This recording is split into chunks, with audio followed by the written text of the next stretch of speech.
As 9 crenças estoicas fundamentais. Seja bem-vindo. Se você busca um melhor entendimento sobre o estoicismo, esse vídeo vai te ajudar. Acompanhe esse vídeo até o final, pois ele será um diferencial em sua vida. Crença número 1. Se você deseja um fluxo suave de vida, viva de acordo com a natureza. No cerne do ensinamento estoico está a ideia do fundador Zenão de Cítio de que um fluxo suave de vida vem de viver de acordo com a natureza. Foi o segundo líder dos estoicos, Cleantes, aluno de Zenão, quem acrescentou a última parte com a natureza. Os estoicos viam um universo inteiramente material, repleto de razão e propósito, uma grande cidade mundial de seres humanos conectados a ele e uns aos outros, como criaturas racionais e sociais. Zenão foi o primeiro filósofo a tratar do dever como uma preocupação central, a nossa obrigação de agir adequadamente nos papéis que nos foram atribuídos na família e na sociedade. E não foi por acaso que, como consequência, ele ensinou que éramos obrigados a participar na vida pública até sermos incapazes. Zenão dividiu o currículo estoico em 3 partes que deveriam não apenas ser estudadas, mas praticadas: física, lógica e ética.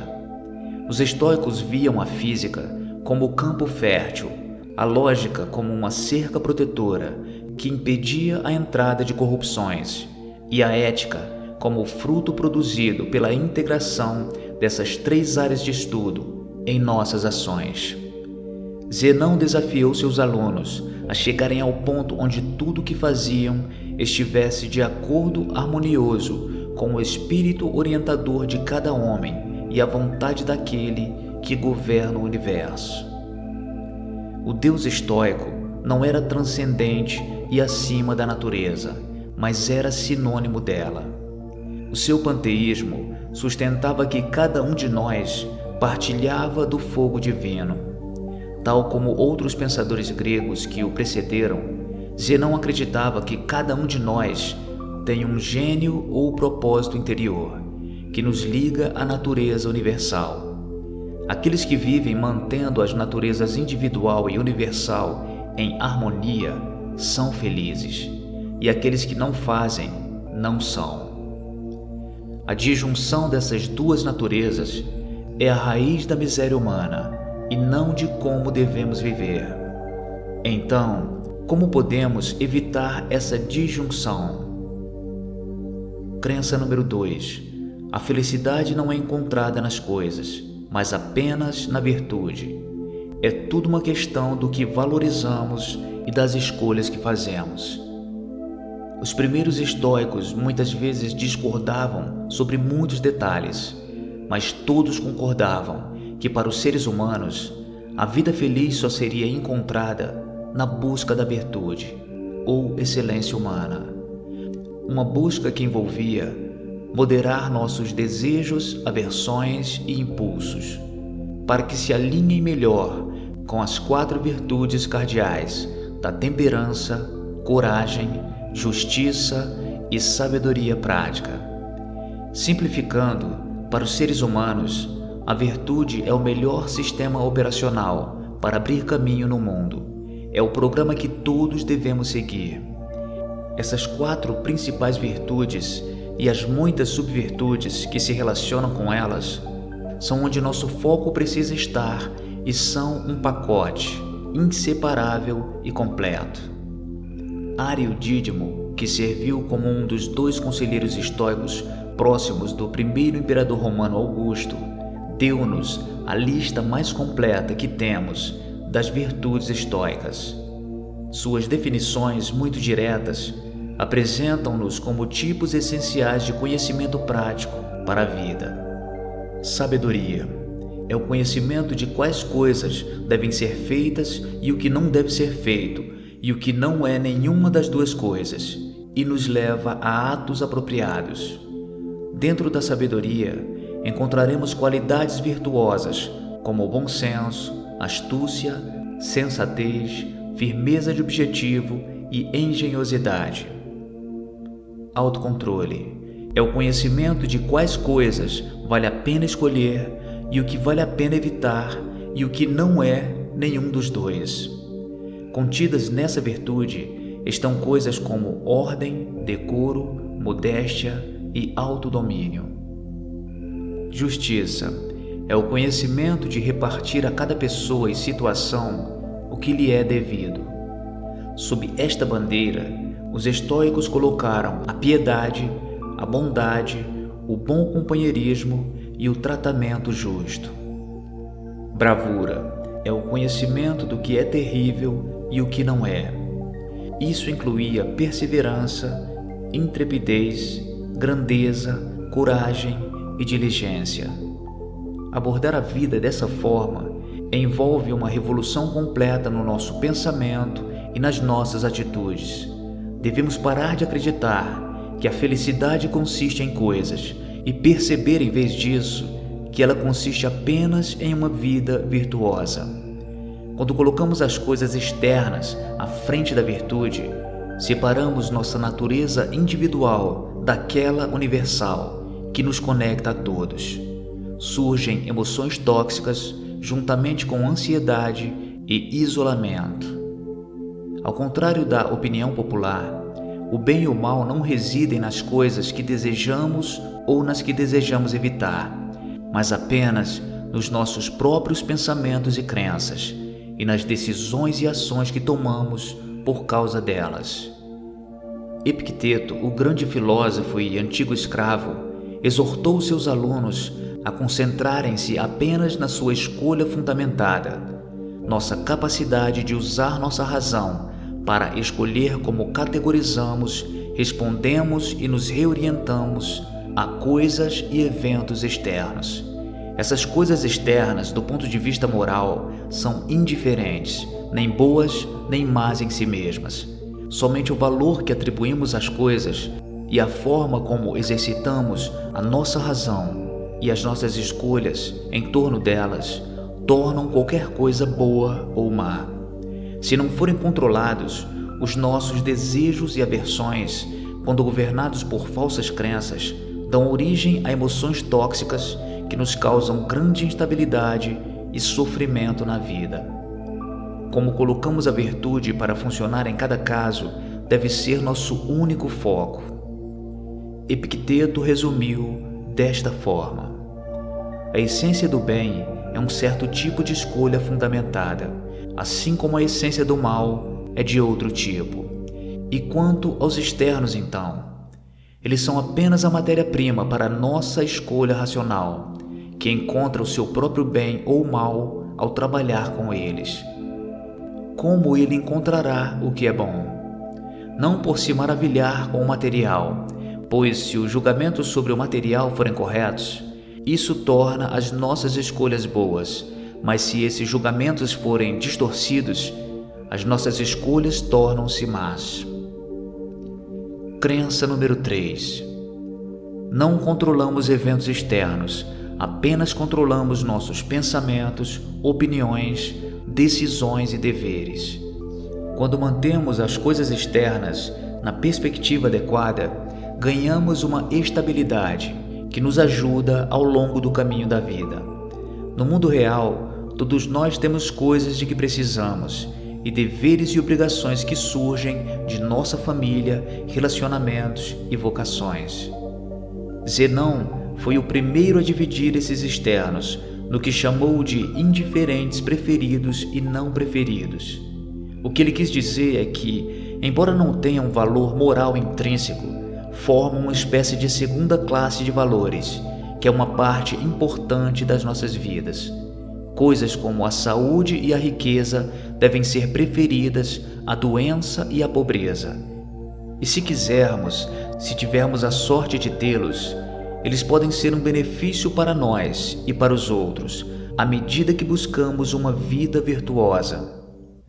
Mas como muitas das coisas na vida, a saúde e a riqueza são muitas vezes passageiras, e muito do que acontece está além do nosso controle. e, como disse Epicteto, não depende de nós. Devemos sempre lembrar que as únicas coisas que cabem a nós são como exercitamos nossa razão, formamos opiniões sobre o valor e a verdade das coisas, juntamente com as decisões e ações que tomamos ao tentar fazer o que é apropriado. Nenhuma mudança de sorte, por mais difícil que seja, pode nos afastar da virtude e da estabilidade e felicidade que ela pode trazer. Crença número 4. Cada um de nós recebeu todos os recursos internos de que precisamos para prosperar. Um dos maiores erros do estoicismo é perder sua positividade e alegria. Os estoicos não eram desprovidos de emoção. Eles apenas queriam eliminar as emoções tóxicas e substituí-las por emoções boas, que incluíam desejo racional, cautela racional e emoções positivas como gratidão, alegria e amor pelos outros. A base da filosofia estoica é uma visão otimista da personalidade humana. Não nascemos em pecado, nem irremediavelmente corruptos e sem quaisquer meios na batalha da vida. Pelo contrário, Cleantes sustentava que cada um de nós nasce com os recursos de que necessitamos para prosperar na jornada da nossa vida. Ele escreveu que todos nós tínhamos as sementes da virtude em nós, que éramos como poemas incompletos e que nosso trabalho na vida era trabalhar para fazer um poema completo e belo. Podemos encontrar ambientes e obstáculos ruins ao longo do caminho, escreveu ele, mas não é diferente de como as regras restritivas da poesia dão beleza à arte, ou de como a compreensão do ar pela trombeta cria um belo som. Panécio também enfatizou esses recursos inatos ao exortar os jovens líderes a superarem as tentações e farpas da vida pública romana.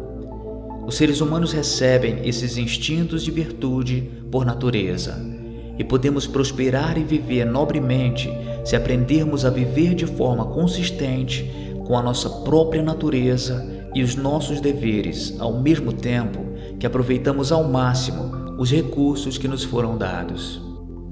Epicteto escreveria mais tarde sobre muitas facetas diferentes desses recursos inatos, que ele acreditava incluir os nossos sentidos, a nossa razão e, acima de tudo, o nosso poder de escolha, mas também falou dos muitos preconceitos morais que podem nos guiar. Marco Aurélio disse que a arte de viver era mais parecida com luta livre do que com dança, uma luta para a qual os estoicos nos encorajam e na qual estamos amplamente empenhados. Crença número 5. Devemos eliminar as emoções tóxicas, porque a esperança, o medo e a raiva são sempre as piores estratégias. Se negligenciarmos os recursos inatos e não conseguirmos remover as nossas falsas crenças e as emoções destrutivas que delas surgem, ficaremos atolados em ansiedade, raiva, medo, inveja e numa série de estados tóxicos e contraproducentes. O resultado desse fracasso é que os nossos deveres para com a família e os nossos papéis como líderes serão prejudicados, independentemente do esforço. Muitas vezes ouvimos hoje que a esperança não é uma estratégia. É uma boa crítica à falta de planejamento, mas esse tipo de projeção vaga sobre eventos futuros é em si uma emoção tóxica. Os estoicos nos lembraram que o medo era apenas o outro lado da esperança. Esperança e medo nada mais são do que permitir que nossos pensamentos e crenças se projetem no futuro em relação a resultados positivos ou negativos que não controlamos. Sêneca repetia um ditado que aprendeu com um professor estoico, Hécato de Rhodes: quando deixarmos de ter esperança, deixaremos de temer. Sêneca estava constantemente a nos lembrar que, em vez de tomarmos emprestado esse tipo de problemas e a ansiedade que os acompanha, faremos sempre melhor se nos concentrarmos nas circunstâncias atuais onde podemos realmente fazer a diferença. Da mesma forma, a raiva é uma emoção na qual a maioria dos estoicos dedicava muito tempo. Eles diziam: sempre que você sentir que está ficando com raiva, não diga nem faça nada antes de repetir todas as letras do alfabeto para si mesmo. O tempo e a distância são o melhor remédio para a raiva, que geralmente cria muito mais problemas do que as circunstâncias que a desencadearam, como escreveu Sêneca. Durante 8 longos anos exilado na ilha de Córcega, Sêneca escreveu um livro inteiro sobre a raiva que dedicou a seu irmão, que estava ocupado servindo Cláudio, o imperador que havia exilado Sêneca num acesso de raiva. Vivemos em tempos de raiva, e muito do que vivenciamos é pouco mais do que raiva se mordendo, como disse Sêneca. Marco Aurélio escreveu que a gentileza e a civilidade são uma resposta mais viril e humana às circunstâncias perturbadoras, e que quanto mais longe estivermos da raiva, mais fortes seremos. Crença número 6. Somos e devemos permanecer um eu unificado. Não podemos reclamar ou culpar ninguém.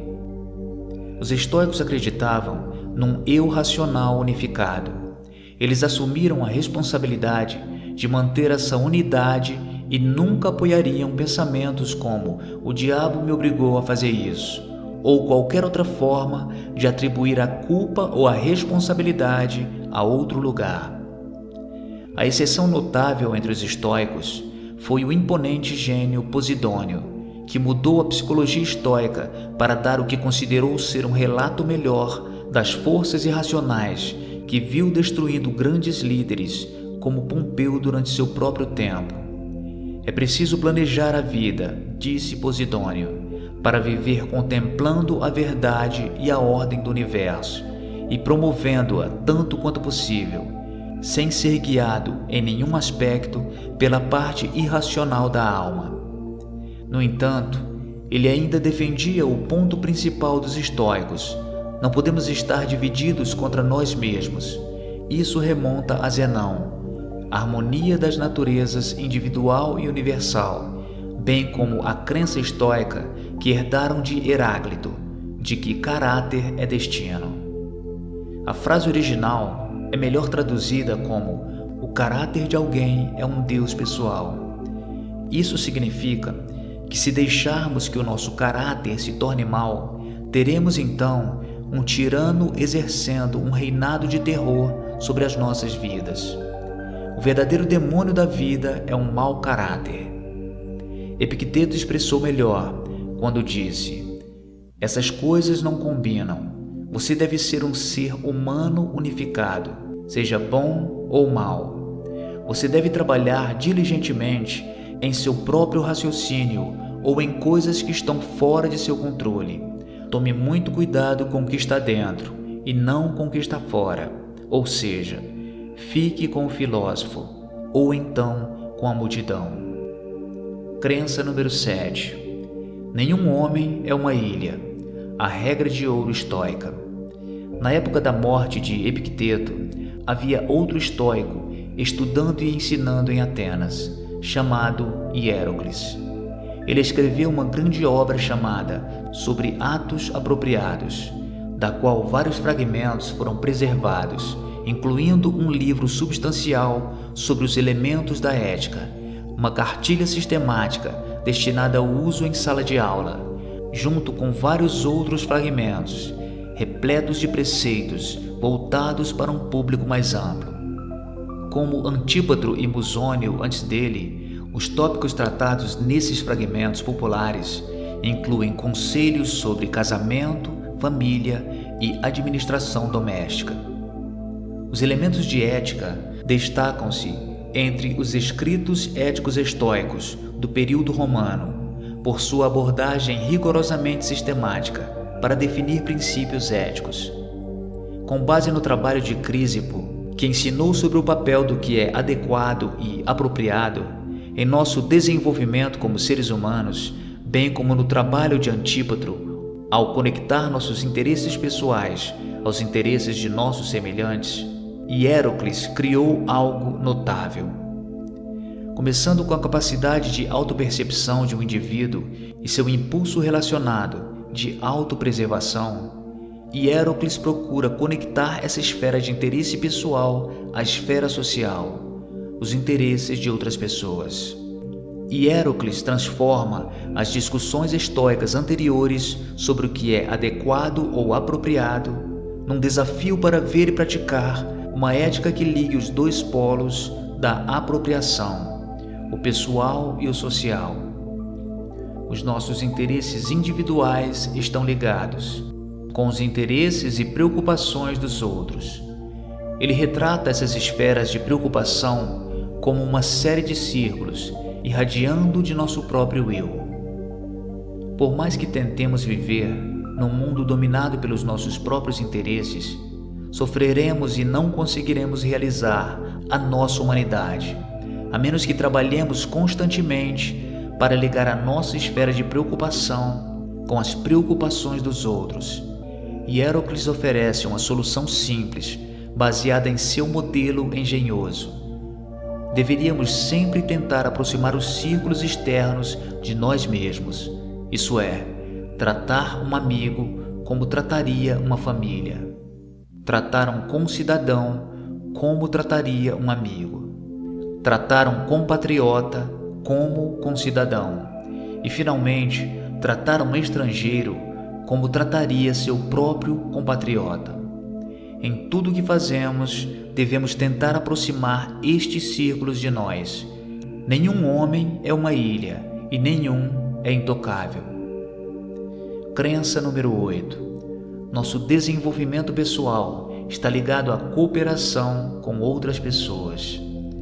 Devido ao trabalho realizado por Crísipo, Antípatro e Hierocles para construir um sistema ético que estabelecesse uma ligação inquebrável entre o nosso interesse próprio e os interesses dos outros, os estoicos sempre estiveram positivamente focados no envolvimento social ativo com um olhar para a cooperação.